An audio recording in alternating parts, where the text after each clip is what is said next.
Hello বন্ধুরা, good morning, welcome to new blog. I hope সবাই ভালো আছে, আমিও ভালো আছি। তো দেখো, চা বসিয়েছি আর ভাতের জলটা তো বসিয়ে দিলাম। তো চাটা করে চাটা খেয়ে নেই। আজও বন্ধুরা দেখো, মেঘলা ওয়েদার, বৃষ্টি পড়ছে, রোদ্র ওঠে না। কাপড় চোপড় কিছু ধুয়েছিলাম কতদিন, মেলতে জায়গা নেই। আজও ভেবেছিলাম কিছু কাপড় ধোবো, কিন্তু দেখো বৃষ্টি পড়ছে। চাটা খেয়ে নেই বন্ধুরা, তারপর রান্না বান্না কি করছি চলো দেখতে থাকো, একটা লাইক দিয়ে ভিডিওটা। তো বন্ধুরা দেখো, চা করে নিয়েছি আর বিস্কিট নিয়েছি। তো সকালে চাটা আগে গরম গরম খেয়ে নিই। তো এদিকে ভাতের জলটা গরম হয়ে গেছে, আগে চাটা খেয়ে নিই, তারপর জালটা ধুয়ে দিচ্ছি। আর কি রান্না বান্না করছি অবশ্যই তোমাদের সাথে শেয়ার করবো, সঙ্গে থাকো, দেখতে থাকো। তো দেখো বন্ধুরা, ভাতের ডিস্কিতে দিয়ে দিলাম চাল।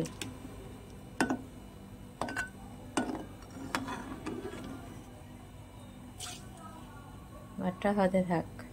আর এদিকে দেখো, ছোট মাছ এনেছে, মলয়া মাছ বলে, এগুলো এনেছে। তো এখন কাটবো। দেখো বন্ধুরা, বন্যার জন্য এই যে শাকগুলো তো বনে জঙ্গলে হয়, তো বন্যার কারণে এই শাকগুলো এখন আর পাওয়া যাচ্ছে না। দেখো আটিটা কত ছোট, দেখতে পাচ্ছ। তো ডেকি শাকটা এনেছে ভাজা করার জন্য, তো ভাজা করব। আর বেগুন এনেছে, যেহেতু ছোট মাছ, তো বেগুন দিয়ে হবে ছোট মাছের তরকারি। আর পনিরটা এনেছে, আজ রান্না করবো না, রেখে দেবো।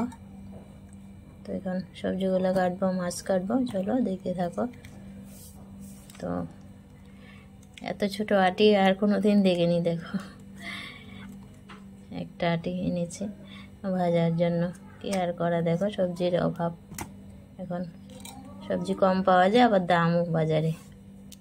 বন্ধুরা যেহেতু ছোট মাছ রান্না করবো, তো দেখো বেগুনগুলো একটু চিকন করে কেটে নিয়েছি আর আলু কেটে সিদ্ধ করে নিয়েছি। আলুর দম রান্না করবো আর চিকন আলুগুলি বেগুনের সাথে দেবো। আলুটা সিদ্ধ করে নিয়েছি। আর এইদিকে দেখো ডেকি শাকটা কাটা হয়েছে। তো আগে ডেকি শাকটা রান্না করবো। কড়াতে দিয়ে দিলাম তেল পরিমাণ মতো। তো চলো ডেকি শাকটা বসিয়ে দিই। এই তো ডেকি শাকটা বসিয়ে দিলাম, লবণ হলুদ কাঁচা লঙ্কা দিয়ে মিশিয়ে এখন একটু ঢাকা চাপা দিয়ে দেবো। এদিকে আমার মাছ কাটা ধোয়া হয়েছে। তো আজ আর্ধেকটি মাছ রান্না করবো, আর্ধেকটি রেখে দেবো কালকের জন্য। আর এদিকে দেখো, এই যে ডেকি শাকটাও ভাজা হয়ে গেছে, তো নাড়াচাড়া দিয়ে নামিয়ে নেব। আলুর দমের জন্য পেঁয়াজ রসুনটা ভালো করে ভেজে নিয়েছি। এখন দিয়ে দেবো একটা টমেটো। টমেটো দিয়ে লবণ দিয়ে টমেটোটা একটু ভেজে নেব, যাতে করে একটু কাঁচা গন্ধটা চলে যায়। তো নাড়াচাড়া দিয়ে একটুখানি ভেজে নিয়েছি টমেটোটা।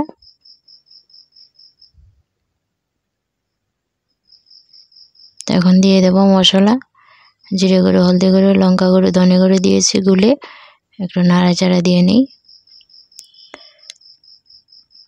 তারপর দিয়ে দিলাম এই যে মশলা বাটে ধুয়ে একটু জল, টমেটোটা একটু গলিয়ে নেব নাড়াচাড়া দিয়ে। তো দেখো টমেটোটা নাড়তে নাড়তে একটু গলিয়ে নিয়েছি। এখন দিয়ে দেবো ভাজা আলুগুলা। ভাজা আলুগুলো দিয়ে দিলাম, এখন একটু নাড়াচাড়া দিয়ে কষিয়ে নেব। তো ভাজা ভাজা করে কষিয়ে নিয়েছি। এখন দিয়ে দিলাম পরিমাণ মতো জল। জলটা আমি গরম করে রেখেছিলাম, দিয়ে দিলাম পরিমাণ মতো লবণ দিলাম। এখন নাড়াচাড়া দিয়ে জলটা ফুটতে দেব। তো জলটা ফুটেছে বন্ধুরা, দিয়ে দিলাম গরম মশলার গুঁড়ো। আর এখন নাড়াচাড়া দিয়ে মিশিয়ে তরকারিটা নামিয়ে নেব। তরকারিটা হয়ে গেছে। তো আলুর দম তো হয়ে গেছে। আর এদিকে দেখো মাছ ভেজে নিচ্ছি।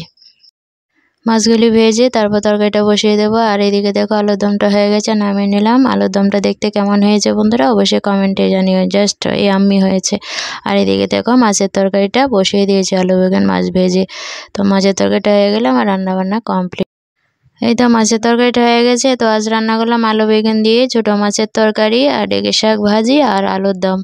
তো রান্নাবান্নাগুলি কেমন লাগলো বন্ধুরা অবশ্যই কমেন্টে জানিও। থ্যাংক ইউ বন্ধুরা আমার পাশে থাকার জন্য। ভালো থেকো সবাই, পাশে থেকো সবাই, বাই।